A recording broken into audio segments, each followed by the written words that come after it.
Mercredi dernier, le gouvernement a décidé de la réouverture des frontières terrestres fermées depuis mars 2020.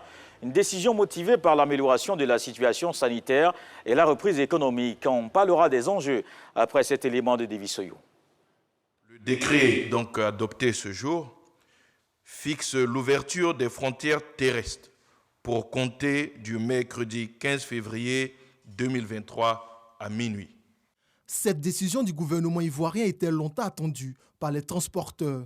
Depuis la nuit du mercredi 15 février dernier, l'ouverture des frontières terrestres est effective. La Côte d'Ivoire avait fermé ses frontières terrestres, maritimes et aériennes le 22 mars 2020, au moment où la pandémie à Covid-19 sévissait. Les frontières aériennes et maritimes ont réouvert au bout de quelques mois. Cependant, celles de la voirie sont demeurées fermées officiellement. Les ressortissants des pays frontaliers, le Libéria, la Guinée, le Mali, le Burkina Faso et le Ghana ont dans la clandestinité pour la plupart poursuivi les échanges avec difficulté. Les plus chanceux ont échappé à la vigilance des forces de défense et de sécurité. Le calvaire des populations et transporteurs est désormais un vieux souvenir. Le cri de cœur des transporteurs a fini également par payer. Alors, messieurs, évidemment, c'est une très bonne nouvelle. Je veux vos avis, en commençant par Sylvain Debailly. Sylvain? Évidemment, cette décision est une bonne décision. C'est une bonne décision qui était attendue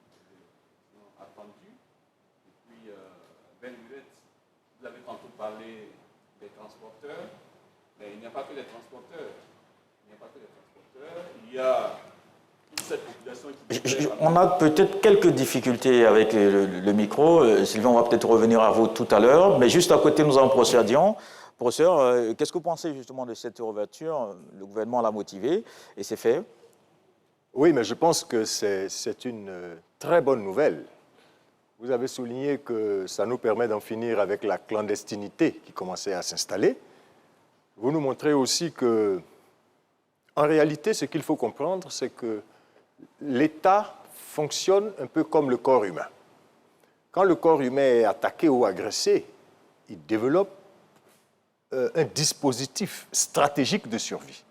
Donc, quand l'État est attaqué, par exemple, c'était le cas de la Covid-19, il fallait que l'État développe un dispositif stratégique de survie. Et je pense qu'il faut féliciter le gouvernement parce que le travail a été fait et il a été très bien fait. Oui, ça a mis du temps, ça a mis plusieurs années, on peut le regretter, mais il était important. Bientôt 2 ans. Il était important 3 ans. que cela se fasse et aujourd'hui nous sommes heureux. J'ai suivi un reportage où un opérateur économique, un commerçant disait que c'était la première fois de sa vie qu'il dansait à l'annonce de cette nouvelle. Donc c'est tout dire. Félicitations au gouvernement et voilà. Alors, Félix Boni.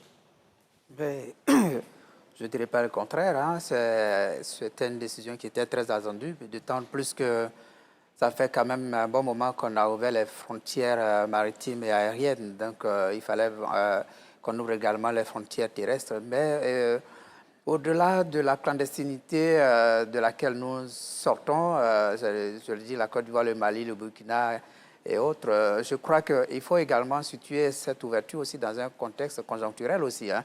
Parce que, quoi qu'on dise, aujourd'hui, la conjoncture politique de l'Afrique, dans la sous-région, quand même, impacte aussi, au-delà de la question de la Covid-19, impacte sérieusement, en passe d'impacter sérieusement nos économies, notamment la Côte d'Ivoire ou le Ghana. On sait déjà que le Ghana, depuis un moment, a des soucis financiers. Peut-être la Côte d'Ivoire également peut perdre beaucoup dans ce qui est en train de se passer. N'oublions pas qu'il y a récemment la Guinée, le Burkina Faso et le Mali qui parlent de se mettre en fédération. On a le président malien Assimi Goïta qui parle de chemin de fer de Conakry jusqu'au Mali en passant par le Burkina Faso.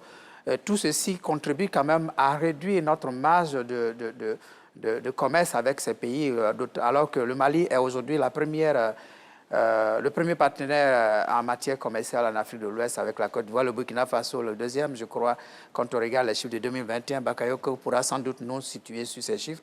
Mais si je regarde les chiffres de 2021, le Mali et le Burkina Faso sont nos premiers partenaires commerciaux en Afrique de l'Ouest et si cette fédération se détourne vers le port guinéen, il est clair qu'on en perdra grand-chose et il faudra très vite les rattraper en ouvrant ses frontières. Quand bien même, il fallait bien les ouvrir parce que la Covid-19 commence à devenir un vieux souvenir. Oui. Nancini?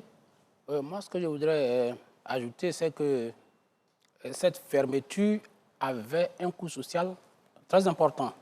Parce que les populations qui se sont imbriquées n'avaient plus la possibilité de se fréquenter librement. Au-delà de ça, il n'y a pas beaucoup d'impact du point de vue économique, parce que les recettes douanières n'ont pas véritablement été impactées, il n'y a pas eu beaucoup d'incidences. Ce qu'il faut dire, c'est que les véhicules circulaires, les gros camions circulaires, c'était les véhicules de tourisme et les personnes qui ne pouvaient pas traverser la frontière.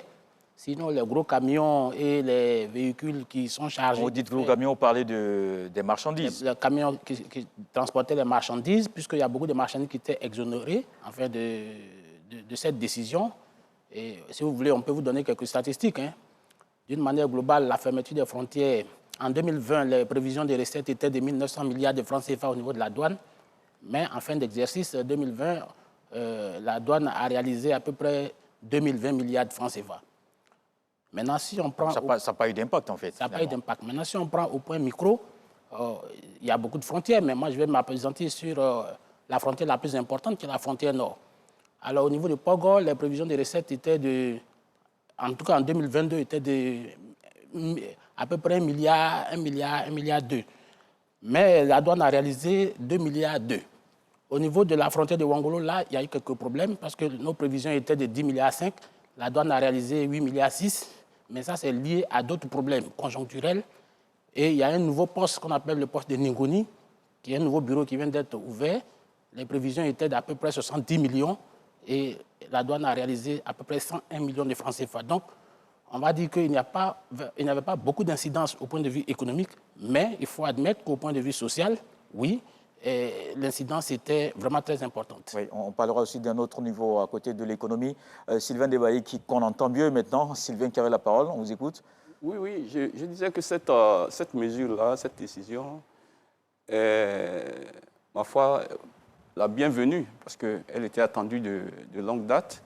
Ce n'est pas que ici l'économie qui s'en trouve satisfaite, c'est toute une zone. Il y avait quand même des imbrications sociales des peuples des frontières. Quand on prend la frontière avec le Ghana, par exemple Noé, il y a des familles qui vivent de part et d'autre de cette frontière et qui vont reprendre des relations familiales. Je note même que dans un reportage, il y a quelqu'un qui disait que ça fait 3 ans qu'il n'a pas vu sa famille du côté du Ghana et que cette décision-là allait lui permettre de retrouver ses amis, de retrouver sa famille. Mais au-delà, moi, ce que je voudrais souligner, l'enseignant Bakayoko vient de donner des chiffres, c'est de ne pas s'arrêter simplement à l'ouverture. Il faut faire un bilan. Il faut faire un bilan et très souvent, ce que nous n'avons pas dans notre pays, c'est la réaction immédiate de l'INS, l'Institut national de la statistique. Avec cette ouverture, devrait quand même nous permettre de livrer quelques chiffres pour que nous puissions apprécier véritablement l'impact de cette décision. Pourquoi on a mis autant d'années pour pouvoir ouvrir la frontière terrestre alors que la frontière maritime et aérienne était déjà ouverte. Et puis, ce sont aussi des voies de transmission de la maladie. Donc, il faut faire un bilan.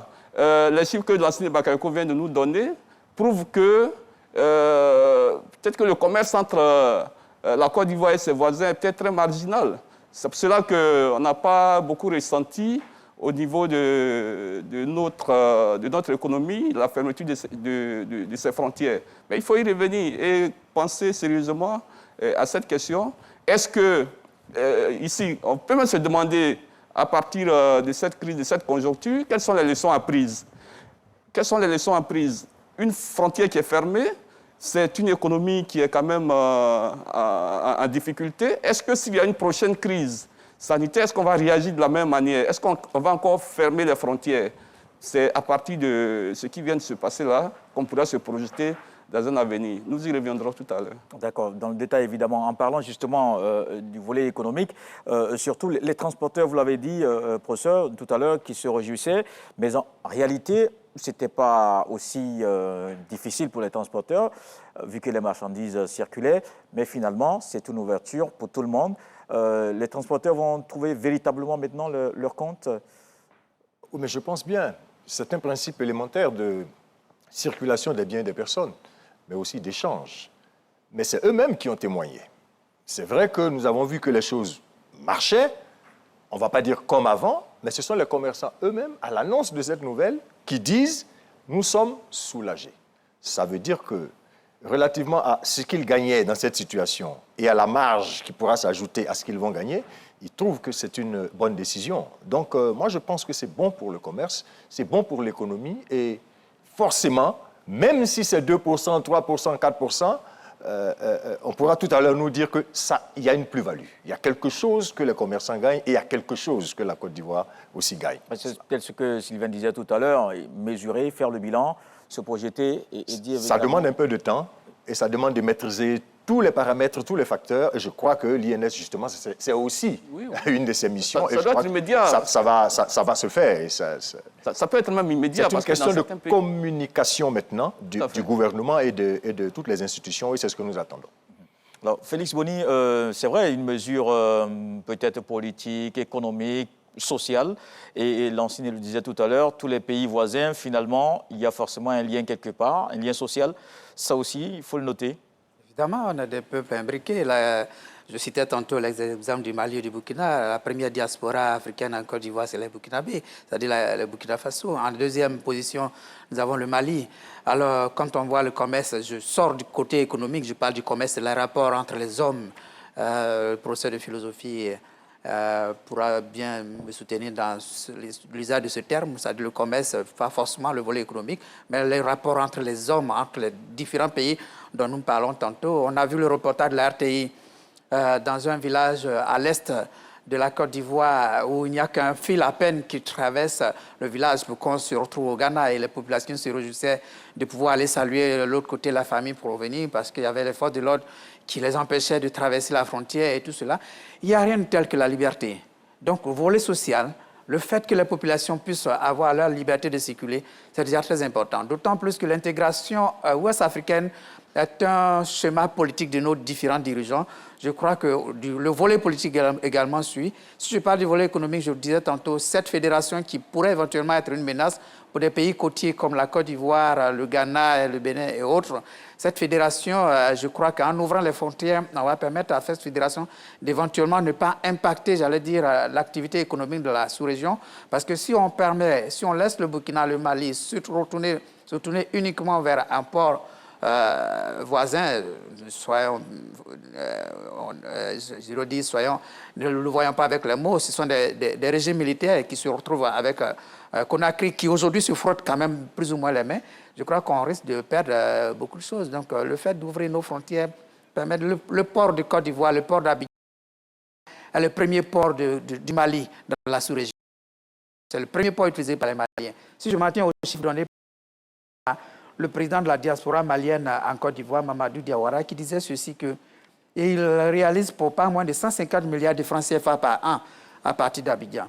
Et il le disait tantôt, si la Côte d'Ivoire perd cette activité, elle perdra aussi beaucoup d'argent. Donc c'est dans l'intérêt de tous que nous ne perdions pas cela. Et la conjoncture politique actuelle peut nous faire perdre quelque chose parce que cette collision entre les différents régimes militaires peut nous conduire à un détournement d'un certain commerce en nos peuples et nos différents pays. Il faut vouloir très vite trouver la solution. Et je le signalais tantôt, le Ghana aujourd'hui a un souci financier. Je ne dis pas tantôt que c'est lié au fait qu'il y a le détournement des marchés, mais peut-être que cela peut avoir aussi un impact. Quand bien même les chiffres de Bakayoko tendent à nous rassurer un peu. Alors, l'enseigne Bakayoko, est-ce que vous êtes d'accord qu'évidemment, la question, je ne dirais pas la fédération parce que ça a évolué, on parle maintenant d'union pour faire face aux différents défis. Est-ce que ça a quelque chose à voir avec la situation régionale et qui commande qu'il fallait peut-être cette décision et permettre aussi de reprendre normalement les choses. Quand on a entendu le président de la République, surtout après le retour des 49 soldats, de reprendre les relations avec des pays comme le Mali et tout le reste. Moi, je ne pense pas qu'il faille établir un lien entre le projet de création d'une fédération et l'ouverture des frontières. D'abord, il faut dire que l'ouverture des frontières était la conséquence de 3 choses. La crise sanitaire, les sanctions de la CEDEAO et puis la question sécuritaire. Donc voilà les 3 principales raisons qui ont motivé la fermeture des frontières, en tout cas à partir du Nord. Maintenant, établir un lien entre la mise en place d'une fédération et l'ouverture de la frontière me paraît un peu précipité. Parce qu'une fédération, ça ne s'écrit pas comme ça. C'est-à-dire les fondamentaux ne sont même pas là. Il faut savoir que la Guinée, par exemple, au point de vue monétaire, ne fait pas partie de la même zone que le Burkina et le Mali, qui sont dans la zone franc CFA. Donc, il faut d'abord harmoniser les agrégats, c'est-à-dire les agrégats économiques entre ces 2 zones. Ça met du temps. Il y a des critères de convergence qui doivent être mis en harmonie. Ça met du temps.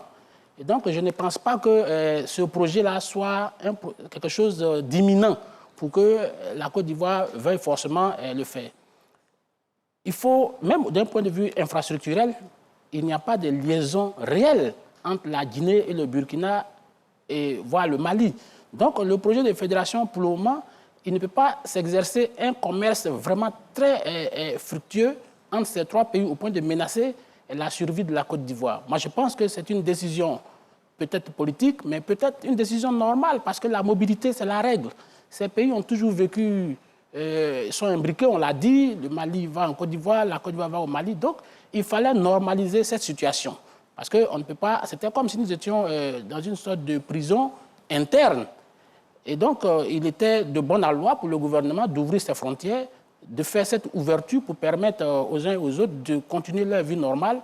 Parce que ce qu'il faut savoir, c'est qu'au niveau des frontières, c'est nous qui parlons des frontières ici. Mais quand vous êtes à l'Alé-Rabat, quand vous êtes au niveau de Kofi Badoukro, eux, ils ne parlent pas de frontières. Les gens se fréquentent de jour comme de nuit. Peut-être parce que nos frontières ne sont pas matérialisées aussi. Nos frontières ne sont pas matérialisées, mais je pense que le gouvernement a pris cette décision pour assurer la mobilité humaine davantage que la mobilité économique. Même si je peux admettre que les voyageurs pourront partir, et pour revenir même aux recettes douanières, les voyageurs qui partent, c'est vrai que c'est marginal, mais bon, quelqu'un qui a un sac, il a peut-être une marchandise, on peut les dédouaner. C'est marginal, mais ça peut apporter aussi une plus-value à l'économie, notamment aux recettes douanières. Alors, je voulais qu'on parle de la question sécuritaire, parce que le porte-parole du gouvernement a indiqué que c'était peut-être dans la clandestinité que certaines personnes arrivaient à passer les 2 frontières. Aujourd'hui, avec l'ouverture, le contrôle est plus facile. Pour Professeur Dion, sur cette question, c'est aussi un élément très fondamental. Mais l'État n'existe que par rapport à la sécurité. Nous sommes dans un État parce que c'est un corps qui est censé nous garder en sécurité. Parce qu'individuellement, nous ne le pouvons pas. Donc la sécurité est fondamentale. Lorsqu'un État se sent en insécurité ou se sent menacé, mais il est logiquement amené à prendre les dispositions nécessaires pour se protéger. Et je crois que c'est ce qui est fait normalement. Cette ouverture des frontières nous permet donc de comprendre qu'il y a certainement une baisse de la tension, de la pression au niveau sécuritaire, mais en même temps, quand on écoute bien le gouvernement, on maintient un dispositif de surveillance et d'alerte, parce que c'est très important. Il a dit tout à l'heure, Boni, quand les hommes vont et viennent, quand ils circulent, quand ils commercent, ils viennent avec ce qu'ils ont, ce qu'ils portent, mais ils viennent aussi avec ce qu'ils sont et ce qu'ils ont dans la tête. Donc ils viennent avec un tout. Et c'est tout ça que l'État, dans le dispositif qu'il met en place, essaie de contrôler, parce qu'à la limite, on ne sait pas qui vient faire quoi. Et ça, c'est fondamental. Alors, Sylvain? Oui, vous savez que quand vous fermez une frontière, vous créez nécessairement des réseaux parallèles. Vous créez des réseaux parallèles que vous ne pouvez même plus contrôler. Vous voyez, on avait déjà des difficultés à contrôler nos frontières.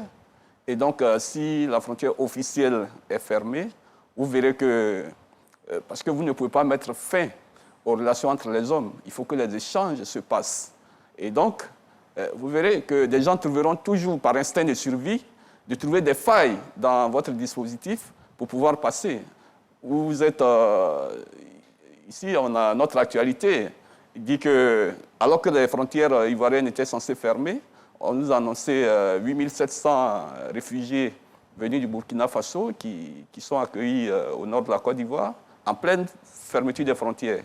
Par où sont-ils passés? Peut-être on me dira que c'est par la voie officielle parce que pour des raisons humanitaires, mais ce sont des situations qui arrivent quand les frontières sont fermées.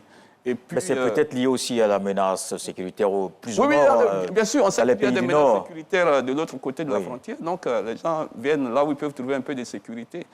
Mais je dirais que, pour tout, c'est quand même ce qui est normal. C'est-à-dire que les peuples et les pays entretiennent des relations.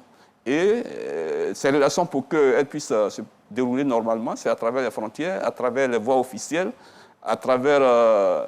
les échanges internationaux et tout ça. Donc, on ne pouvait pas vivre dans une sorte d'autarcie et puis penser qu'on pouvait quand même développer notre économie et tout ce qui va avec. Donc, c'est vraiment une bonne nouvelle.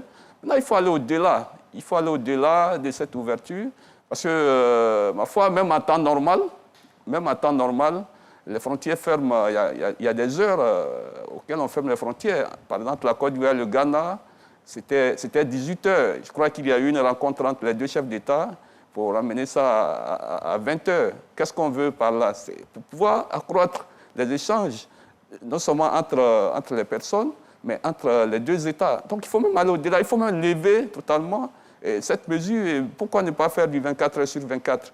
Parce que, bien entendu, dans l'espace CEDEAO, on a quand même la libre circulation des personnes et des biens qui est consacrée. Il faut que ce soit une réalité, à mon avis. Voilà, donc cette décision-là, j'espère qu'une autre crise du genre, Covid, ne viendra pas remettre encore en cause cette normalité retrouvée.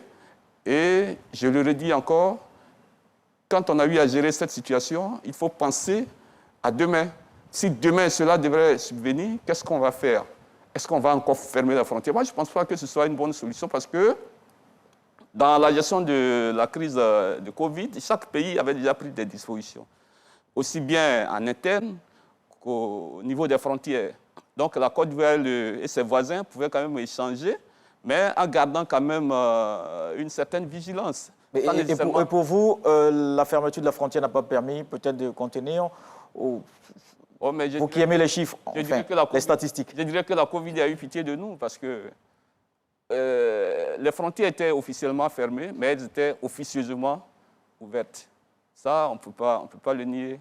Les échanges n'ont jamais été interrompus, d'autant plus qu'on a même permis que les camions de marchandises puissent circuler. Et vous savez que dans ces camions de marchandises, il arrive toujours des passagers clandestins. Parce que vous pensez qu'il n'y a pas de contrôle? On en voit qui sont sur les camions de moutons, de bœufs et tout ça.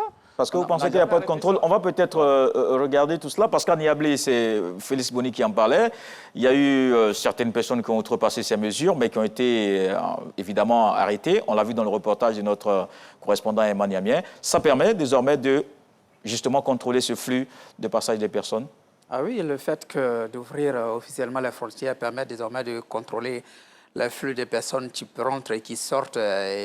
Parce que tant qu'on avait la frontière fermée, tant qu'on a les restrictions, on a toujours la clandestinité et on arrive difficilement à contrôler. Je suis persuadé que éventuellement ces 3 années de fermeture ont occasionné éventuellement des réseaux de passeurs, de passages, des voies à travers les forêts, des pistes pour rentrer et partir et revenir sur le territoire. Et le fait d'ouvrir désormais va permettre aux gens d'utiliser les canaux de circulation normale et permettre aussi à la sécurité de pouvoir contrôler le flux de personnes qui rentrent et qui sortent. Et je crois que c'est de bonne guerre. La restriction égale à la clandestinité. Clandestinité égale à l'insécurité. Les voies de communication, c'est-à-dire la circulation, la route, c'est égal à un moyen de communication. La communication égale les renseignements. Renseignement égale à renforcement du dispositif de sécurité. Et je crois que le fait d'ouvrir de façon sécuritaire va nous permettre de mieux contrôler et adapter notre système sécuritaire. L'enseignant? Moi, je suis friand des statistiques. Je voudrais dire que les villages frontaliers de la Côte d'Ivoire, c'est 374 villages. Et il y a 53 passages terrestres au niveau de ces frontières. Donc, le gouvernement ne peut pas... Bon, il est difficile de contrôler tout ça, d'autant que parfois, ce n'est pas des fleuves, c'est juste des portions de terre. Mais il faut dire qu'aujourd'hui, le gouvernement, à mon avis, a pris des mesures de surveillance du niveau du territoire. Parce que vous avez vu que ils ont renforcé le dispositif sécuritaire, je vais dire parler de cordon sécuritaire au niveau du Grand Nord. Et puis même, il y a des commissariats qui ont été ouverts. Je pense par exemple à l'ouverture du commissariat de Kogienou, dans la région de Doropo, il y a le commissariat de Tchefinzo, il y a le commissariat de Ouidougou, au niveau de Waninou. Il y a beaucoup d'infrastructures de sécurité qui ont été mises en place pour venir, en tout cas, donner du contenu, c'est vrai, à l'intégration, mais aussi à la surveillance sécurité, parce que ça, c'est quand même régalien. Donc, on ne peut pas demander d'ouvrir complètement le pays, parce que, quoi qu'on dise, nous sommes dans une intégration, mais ce n'est pas le même pays. Donc, le gouvernement a le devoir d'assurer son rôle, et il lui appartient maintenant de faciliter ce commerce-là, de faciliter la circulation, parce qu'en réalité, c'est dans la circulation des personnes que on rompt avec la clandestinité, parce que partout où il y a la clandestinité, il y a des choses anormales qui se passent. Donc, en faisant l'ouverture, en rendant toutes ces frontières, les passages terrestres officiels, je pense que c'est aussi des mesures sécuritaires qui vont permettre au gouvernement ivoirien d'avoir un regard sur l'ensemble du dispositif sécuritaire qui est en place, parce que les passages officiels sont désormais ouverts. Et justement, comme c'est ouvert, on va passer la frontière. Nous sommes en Guinée, où le procès du 28 septembre se poursuit. La partie civile donne la version des faits après la comparution des accusés. À ce stade, que retenir? Une idée de Davis Oyo et on se retrouve. Après des semaines de pause, le procès du massacre du 28 septembre en Guinée-Conakry a repris. Débuté par l'audition des accusés, c'est au tour de la partie civile de se faire entendre. Hommes et femmes qui se succèdent à la barre rendent des témoignages teintés d'amertume, d'angoisse et d'horreur. Certains protagonistes racontent cette journée noire en sanglots. Consternation, émotion, douleur et colère habitent les témoins de la partie civile. Ils demandent justice. Le 28 septembre 2009, au stade de Conakry, une manifestation des partisans de l'opposition guinéenne a été réprimée dans le sang par l'armée. Cette armée de la junte militaire au pouvoir a ouvert le feu sur une foule de 50 000 personnes. Bilan, 157 tués, des centaines de blessés et plusieurs cas de viol, selon les observateurs locaux et internationaux. Justement, mercredi dernier, une femme victime de viol appelée à la barre a demandé le huis clos pour se faire auditionner, au vu des atrocités vécues. J'ai été violée au stade du 28 septembre, pleine journée. L'audition de la partie civile est-elle un virage important dans ce procès? Alors, messieurs, je pense que quand même c'est une bonne organisation de ce procès, surtout très bien médiatisé. Sylvain Debailly, quel est votre avis sur ce procès, on va dire, qui passe une autre étape? Oui, mais vous l'avez dit, c'est un procès bien médiatisé, qui ne se passe pas à huis clos et qui permettra aux Guinéens de savoir ce qui s'est passé dans leur pays et qui, peut-être à la fin, va pouvoir réconcilier les Guinéens entre eux-mêmes et les Guinéens avec les militaires, parce que ce sont des militaires qui étaient à la base des massacres. Et ce sont des militaires qui organisent aujourd'hui ce procès-là. Vous le dites, si bien c'est un procès qui est médiatisé, et la parole est maintenant à la partie civile. Et je dirais que c'est là l'une des phases les plus délicates de ce procès, parce que c'est là où les victimes viennent s'exprimer, viennent raconter le calvaire et les atrocités vécues. Et vous verrez que cela n'est pas facile, parce que c'est à la fois stressant et vous avez même vu, il y a une dame qu'on a présentée, mais à la vérité, elle avait demandé le huis clos. Mais finalement, les caméras se sont braquées sur elle et le juge n'a pas pu faire le travail qu'il devait faire. C'est-à-dire qu'elle ne voulait même pas témoigner à visage découvert. Cela nous amène à comprendre que dans ce procès-là, il y a des atrocités qui sont indicibles, qui sont difficiles à raconter et pour lesquelles, en tout cas, il faudra prendre vraiment les bonnes dispositions pour aller jusqu'au bout. Mais Dieu merci, de l'avis de tous les observateurs, c'est un procès, en tout cas, qui est bien parti et qui est bien organisé. Oui, et qui cristallise surtout au professeur Simplice Dion, toute la communauté en Guinée et même au-delà, d'ailleurs on en parle ce soir. C'est sur ce procès, à ce stade précis, quel est votre avis? Mon avis, c'est que c'est vraiment ahurissant. Un gouvernement ne devrait pas traiter son peuple de cette manière-là. Ça, au moins, ça paraît clair. Moi, je tire deux leçons de ce qui est en train de se passer là, à travers ce procès. La première leçon, c'est pour les peuples et c'est pour les oppositions dans les États. Parce que même quand certains gouvernements démocratiques légitimes sont installés, il y a toujours une volonté de mettre l'État dans une situation d'anarchie. Mais celui qui sème la zizanie récolte la tyrannie. Des gens qui font des coups d'État de cette façon-là, quand ils viennent soi-disant réparer une situation, après ils se transforment en des détestables tyrans. C'est-à-dire qu'après, ils ne veulent plus partir. Et c'est parce qu'ils ne veulent plus partir que le peuple se dresse et qu'ils sont conduits à traiter le peuple de cette façon avec la méthode barbare. Parce que c'est des militaires, ils sont formés à la violence. La deuxième leçon pour moi, c'est pour justement ces putschistes africains. Ceux qui rusent avec le droit et avec la Constitution. Moi, je les appelle des Robins des bois tropicaux.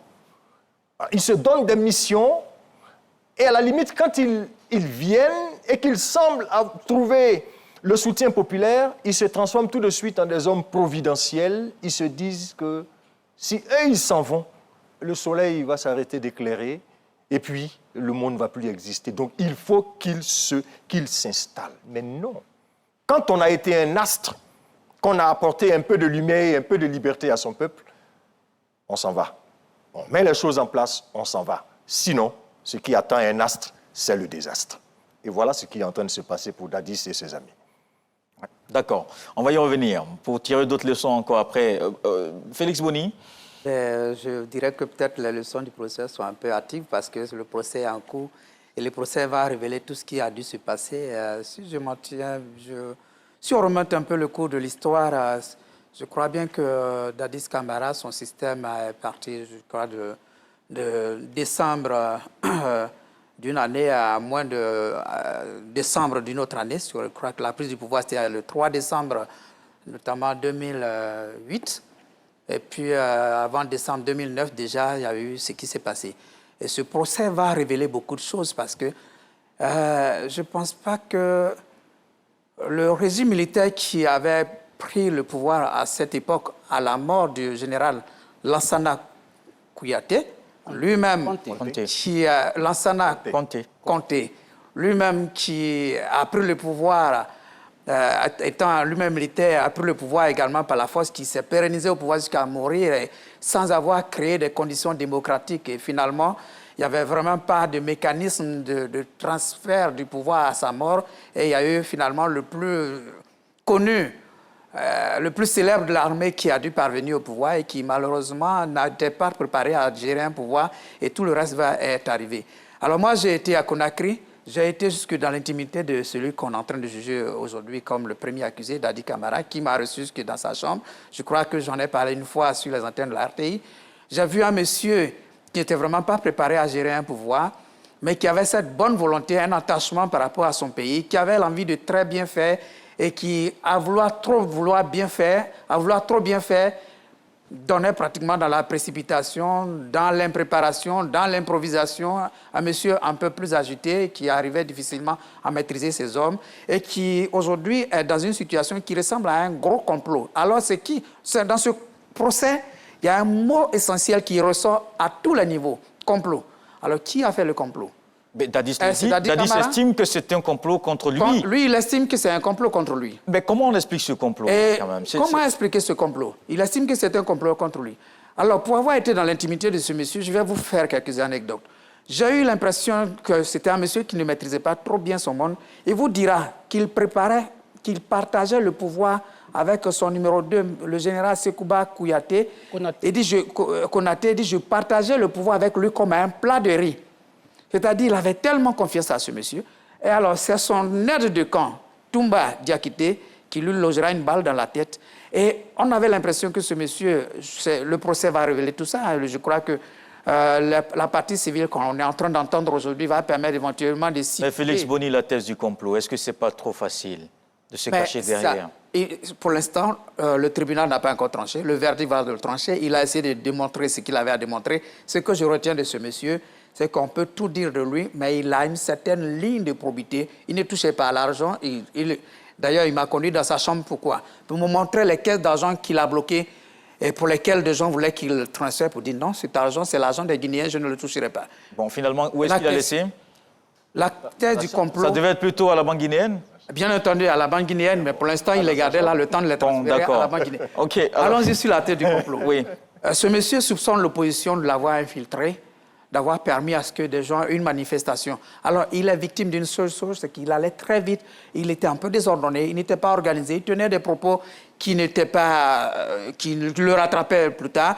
Du coup, dans ce procès, si vous avez suivi ce procès, on lui dit telle chose, vous l'avez dit à tel moment, est-ce que, généralement, il ne les pensait pas. Donc, c'était un monsieur qui n'était pas préparé à la gestion d'un pouvoir et qui allait pratiquement dans tous les sens et qui, finalement, se fait prendre peut-être par un entourage qui était bien préparé. Un général Sekouba Kouyaté, Konaté, qui était très calme, pondéré. Et d'ailleurs, quand il dégaine dans sa chambre où nous étions, c'est le général Sekouba qui vient reprendre son pistolet, qui rengaine pour dire « Messieurs, le président est un peu fatigué, vous allez revenir le lendemain ». Et c'était ce type d'individu qui dirigeait la Guinée jusqu'aujourd'hui, qui aujourd'hui se retrouve devant le tribunal. Alors, pour dire que je suis persuadé que le juge a déjà une opinion de qui est cet individu. Est-il vraiment victime d'un complot ou c'est lui-même qui a monté le coup sans s'en rendre compte? Je crois qu'au bout de ce procès, on saura un peu plus. Et les victimes qui parlent aujourd'hui vont permettre de situer la gravité des faits. Parce qu'à un moment donné, les gens n'y croyaient pas. Ces victimes vont montrer que c'était bel et bien... Les faits étaient bel et bien vrais. Et que les choses se sont déroulées telles que ça a été décrit. 157 morts, plusieurs femmes violées. Mais il faut saluer le mérite que ce procès se tienne en Guinée et non nulle part ailleurs d'autre. Lanciné. Moi, sur la question guinéenne, j'estime par principe que le procès est en cours. Donc, et j'ai fait confiance à la juridiction d'Ibrahim Sori Tunkara et de ses procureurs Al-Gassim Diallo et Sidiki Sissé.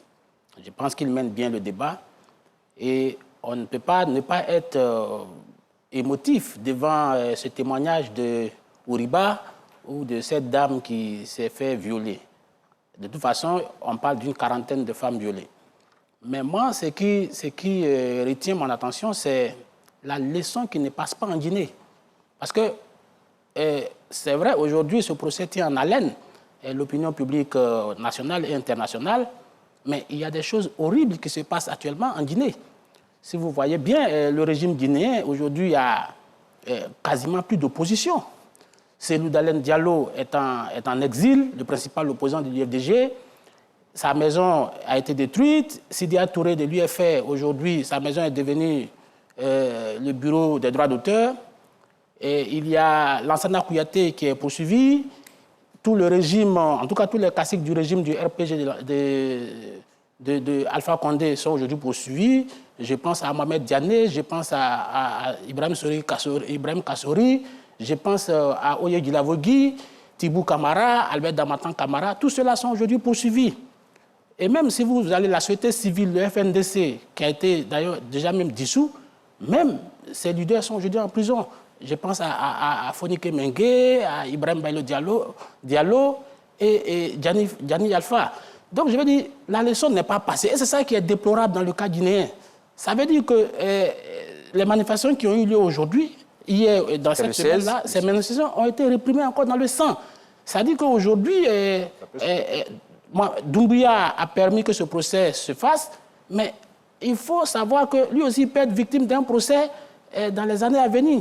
Donc, oui, parce que déjà, avec la manifestation du 16, il y a eu des débats, mort, pas mort, le gouvernement a haussé le ton, il y a eu répression. Et d'ailleurs, le FNDC qui appelle à une prochaine manifestation, donc ça fait craindre justement ce que vous disiez tout à l'heure, Bakayoko. La Guinée, c'est un perpétuel recommencement. Vous avez vu, Félix l'a rappelé, lorsqu'en 1984, le président Alpha Sékou Touré mourait, le président Conté a pris le pouvoir de la même manière.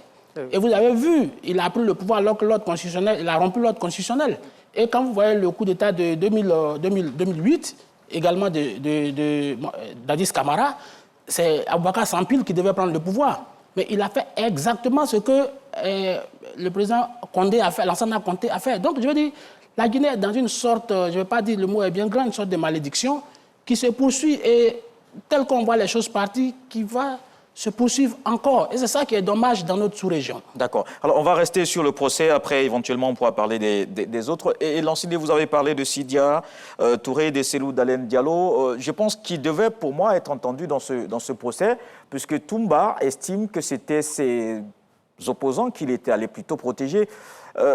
Professeur Simplice Dion, vous avez parlé de leçons à tirer. Est-ce que, avant de tirer la leçon, on peut savoir ce qui s'est vraiment passé avec ce procès? Mais écoutez, c'est ce que nous sommes en train de voir là. C'est-à-dire qu'on a eu la version de ceux qui, à cette époque-là, ont dirigé la Guinée. Vous vous êtes rendu compte qu'eux-mêmes, ils étaient dans une véritable pétaudière. Ils ne s'en sortent pas. On ne sait pas qui faisait quoi. C'est une affaire à la fois politico-mystique, une histoire de... C'est très complexe. Eux-mêmes, avec le témoignage que vient de faire Boni, mais à la limite, on se demande quel genre d'homme dirigeait la Guinée à ce moment-là. Est-ce qu'on a des gens qui ont toutes leurs têtes, à la tête de millions de personnes? Il s'agit de gouverner un État. Ce procès va nous dire que l'Afrique, ça change, mais c'est toujours le même. C'est-à-dire, comme dit, il dit, c'est le changement dans le changement, sans grand changement. Voilà un peu, pour reprendre son mot, cette malédiction dans laquelle nous sommes. On est dans l'éternel hier, et chacun pense que lui, il est le grand libérateur qui va venir apporter quelque chose à son peuple, et puis il va se retrouver soit en exil, soit tué, soit en train de subir ce genre de procès. Et il a dit quelque chose d'assez important. Mais ceux qui sont à la tête de la Guinée aujourd'hui et qui organisent ce procès, eux-mêmes sont dans cette logique. C'est-à-dire qu'au lieu de tirer leçon de ce que les autres ont fait et de comment ça s'est passé pour qu'ils se retrouvent dans cette situation, ben, ils vont perpétuer la même chose et vous verrez que dans 5 ans, dans 10 ans, il y aura encore un autre procès de la même nature en Guinée. On est dans l'éternel hier avec les Africains, mais il faut qu'on en sorte un jour. Alors, Sylvain Debailly, véritablement, vraiment, c'est de savoir, et c'est d'ailleurs l'objectif de ce procès pour vous, comment vous voyez l'issue? Est-ce qu'on saura vraiment ce qui va se passer? Parce qu'on a les accusés qui ne disent pas la même chose, chacun se rejette la faute dessus, la thèse du complot par-ci, par-là. Finalement, qui a fait quoi? Oui, mais là, on est dans un procès assez classique et tu l'as dit tout à l'heure que le procès était médiatisé. Donc là, il n'y a rien à cacher. Il n'y a rien à cacher.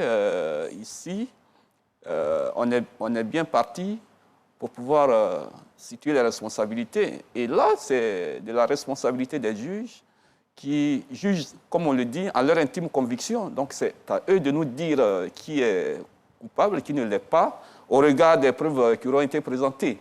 Mais en même temps, la leçon qu'on doit tirer, le professeur disait tout à l'heure, sur la psychologie même de ceux qui gouvernent la Guinée, parce qu'aujourd'hui, ce procès donne quand même quelques bons points au régime militaire en place, parce qu'il y a une certaine opinion et une bonne opinion qui est favorable. Mais il ne faut pas que le régime militaire prenne cela comme un blanc-seing.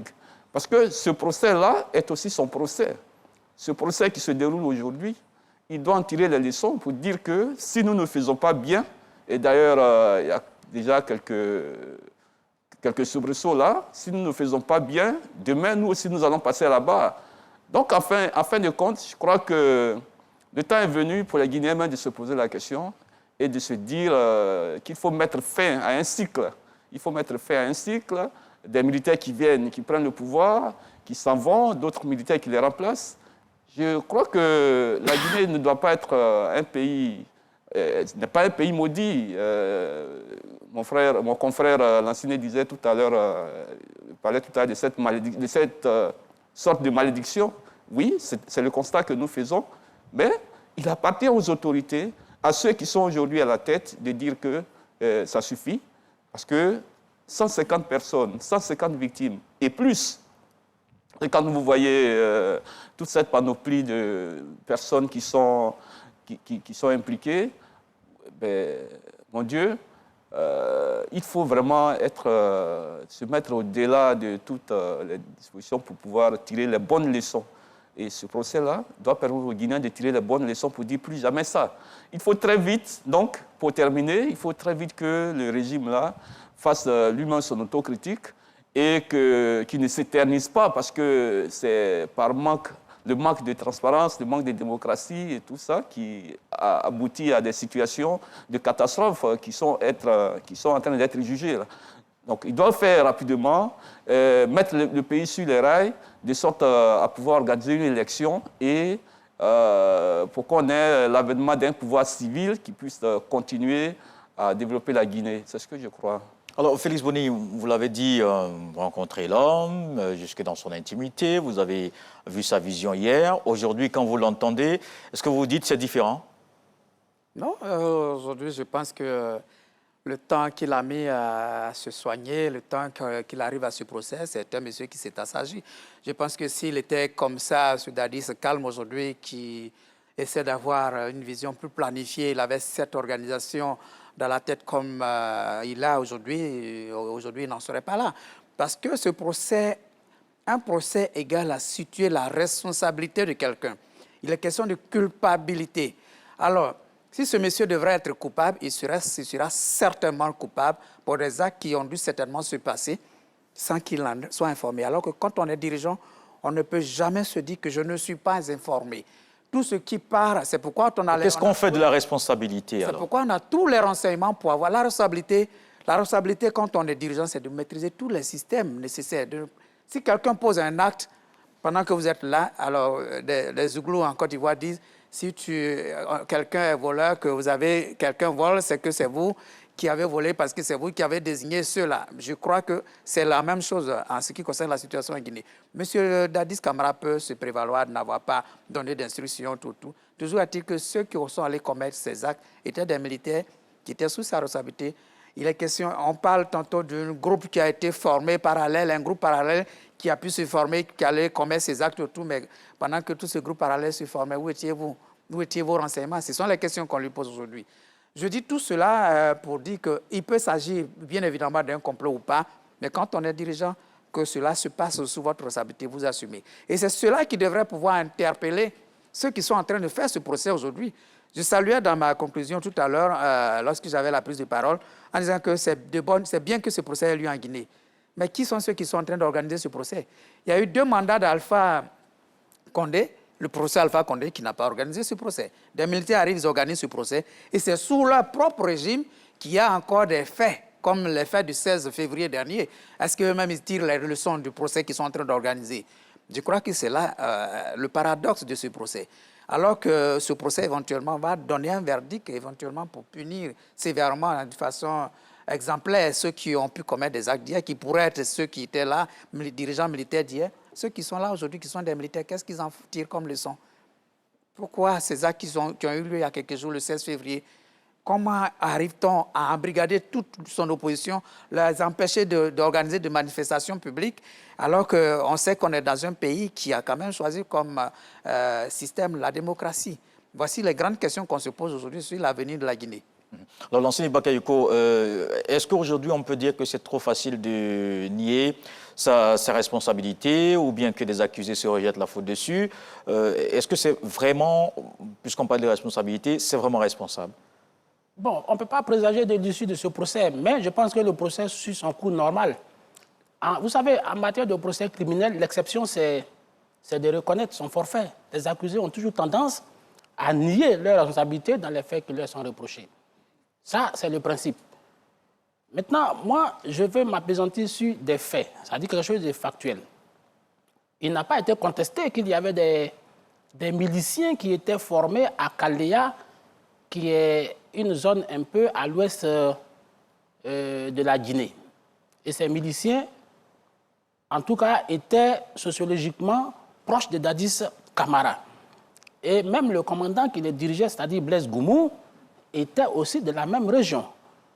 Et si vous voyez bien le procès, il y a à peu près 11 accusés.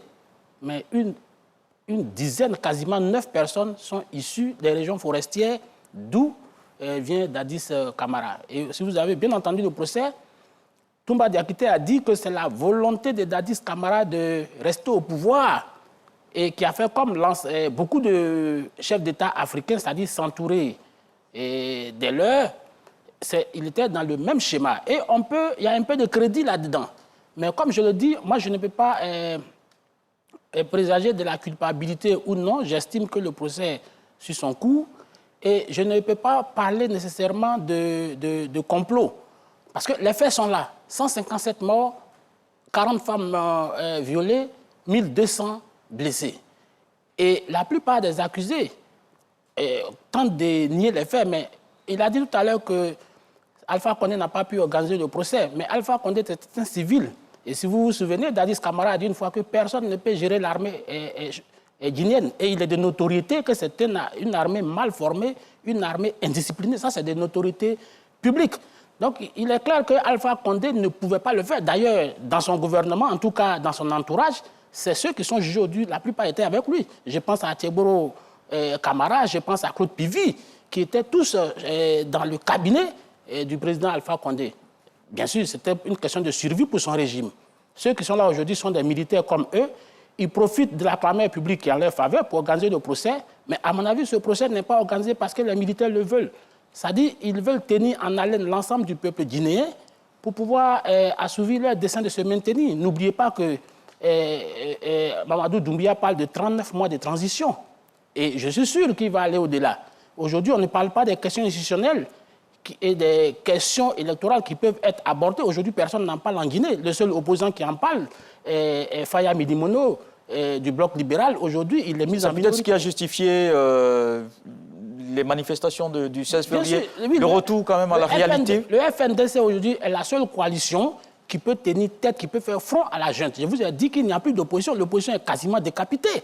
Lansana Kouyaté même du PDN qui s'efforçait de le faire aujourd'hui, il est aujourd'hui sur une liste, il va être poursuivi bien sûr par le tribunal criminel contre l'enrichissement illicite. Donc aujourd'hui, je dis que c'est Faya Milimono qui est le seul opposant, mais qui n'a pas la force, la puissance nécessaire pour pouvoir faire front. Donc c'est le FNDC aujourd'hui qui peut le faire, mais si vous voyez bien, l'ensemble des dirigeants du FNDC sont soit captifs, soit, bon, le mot est fort, ils sont en prison, soit ils sont en exil, soit ils sont sous silence. Donc, je pense que je vais prêter le mot à professeur Dion. Il a parlé d'une volonté de silenciation de cette opposition guinéenne. Et donc, je pense qu'il est sur une trajectoire qui va forcément lui donner le même destin que Dadis Camara s'il ne prend garde. Alors, Sylvain Debailly, c'est votre avis? Oui. Les choses peut-être ne se passent pas bien? Oui, c'est mon avis parce que les mêmes causes produisent toujours les mêmes effets. Voyez-vous, aujourd'hui, la mission qu'il se donne, c'est peut-être une mission de libérateur. Je veux parler du chef de la junte, Doumbia. Mais en fin de compte, il ne faut pas se limiter à ce procès-là et puis croire que tout va bien. Il y a une demande qui est pressante. Comment on fait pour que la Guinée traverse cette période de transition et organise une élection qui puisse permettre à un pouvoir civil de s'installer et qui puisse permettre de normaliser les relations entre la Guinée et ses voisins, entre la Guinée et le reste du monde. C'est une question essentielle. Maintenant, quand on se sert de tout ce qu'il y a à organiser le procès pour pouvoir se maintenir au pouvoir indéfiniment, je pense qu'on n'est pas sur la bonne voie. On n'est pas sur la bonne voie parce que vous ne pouvez pas étouffer cette volonté de démocratie, vous ne pouvez pas l'étouffer indéfiniment. Il y aura forcément, toutes les fois que des voix sont brimées, toutes les fois que des libertés sont obstruées, il y aura forcément cette force qui est peut-être naturelle, mais qui viendra quand même vous balayer. Ça c'est inévitable. Donc, le régime militaire doit, à mon avis, se concentrer sur l'essentiel, qui consiste à organiser une transition vraiment paisible pour pouvoir sortir la Guinée de cette ornière-là. C'est vraiment mon avis. Tout le reste, c'est pas important. Il faut aller à la normalisation. Voilà. Donc, professeur Dion, il faut aller, comme disait tout à l'heure Sylvain, il faut aller à l'essentiel. Et l'essentiel pour vous, finalement, à côté de ce procès, c'est quoi? La réalité politique en Guinée, la réalité économique, sociale? Mais c'est l'ensemble de tout ça. Quand ils font leur coup d'État, c'est parce qu'ils veulent restaurer l'ordre sociopolitique. Je ne crois pas qu'ils soient dans le même schéma que le Mali, qui est attaqué. Si. Je ne crois pas qu'ils soient dans le même schéma que le Burkina, qui est attaqué. Mais vous avez la Guinée qui a, à la limite, tout son territoire en main. Normal. Et donc, qui, en principe, devrait faire même une transition de 12 mois, juste organiser des élections démocratiques et transparentes pour que des autorités légitimes puissent remettre tout en marche. C'est tout ce qu'on leur demande. Mais comme nous l'avons souligné tous ici, c'est un bon procès, mais on a le sentiment que dans l'entendement des dirigeants guinéens, c'est une tentative de diversion. Exact. Le peuple se contente de ce procès. Chaque matin, il allume la télévision, il suit le procès, il se marre un peu, etc. Mais qu'est-ce qui se passe après? Qu'en est-il de la gestion des biens de la Guinée? Qu'en est-il de l'or, du diamant, de bauxite, de tout ça? Qu'est-ce qui se passe dans les administrations? Que devient l'opposition? Que deviennent les libertés publiques? On a un régime qui veut confisquer le pouvoir, qui veut s'enquister. Et il faut faire attention à leurs actes. Quand Dadis, si vous vous en souvenez, disait « Les Guinéens sont mes enfants, je suis leur père », c'est une vidéo qu'on a vue passer. Quand un chef d'État entre dans une telle logique où il ne considère pas le peuple comme des gens libres, des citoyens, qui choisissent celui qui doit les diriger ou qui peuvent lui retirer le pouvoir, et qu'il dit « je suis leur père », depuis qu'on renverse un père. On n'a qu'un seul père. Et s'il est le père, il reste le père. Cette métaphore familialiste-là, c'est un danger pour les démocraties. Et une fois qu'il est entré dans ça, on a tous compris que Dadis ne voulait pas partir parce qu'il se voyait dans un grand libérateur de la Guinée. Je ne crois pas que le destin de l'Afrique se joue aujourd'hui avec tous les grands libérateurs et tous les messies, mais ça se joue dans la démocratie et dans la culture démocratique, avec des institutions fortes. Alors, la réalité en Guinée, Félix Boni, c'est vrai, est-ce que pour vous, ce procès éloigne les Guinéens de ce qui se passe au quotidien? Je vais m'inscrire dans la même logique que le professeur pour dire ceci. Le coup d'État du colonel Doumbouya a eu lieu parce que monsieur le professeur Alpha Condé, après 2 mandats, a voulu faire un 3e mandat avec la révision de la Constitution qui a suscité la naissance du Front national pour la défense de la Constitution, c'est-à-dire le FNDC, l'opposition majoritaire aujourd'hui.